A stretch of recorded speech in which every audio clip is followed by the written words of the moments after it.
cordless screwdriver daripada Kilat. Okey, dalam kotak ni korang akan dapat satu set screwdriver yang mana korang boleh cas dia kalau bateri dah habis, dan beg dia ni, bukan beg, kotak dia ni sangat cantik tau. Pesan Kilat kat depan ni, bila korang buka dia ada macam-macam mata yang korang akan nampak.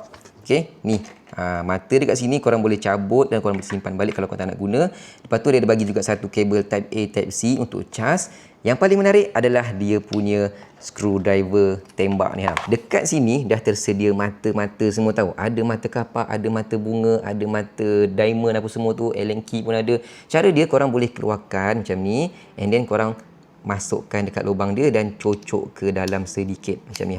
And then boleh terus guna. Nak guna boleh tekan button kat sini untuk terus kita pusingkan mata dia. Tapi sebelum tu kita kena buka dululah lock ni. Dia bukan tekan lock tau, dia boleh adjust kita nak pusing ke kiri ataupun ke kanan. Kalau kita tolak ke kanan, dia akan pusing untuk longgarkan. Kalau kita tolak ke kiri, dia akan pusing untuk ketatkan. Dan ada lampu kat depan ni, jadi kalau korang nak screw malam-malam tak ada masalah.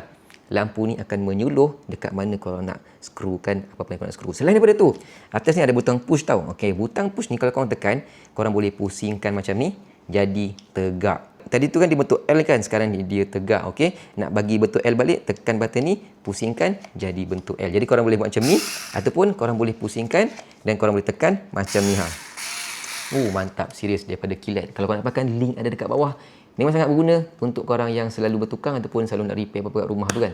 Ini adalah screwdriver cordless yang korang kena dapatkan daripada Kilat. Mantap.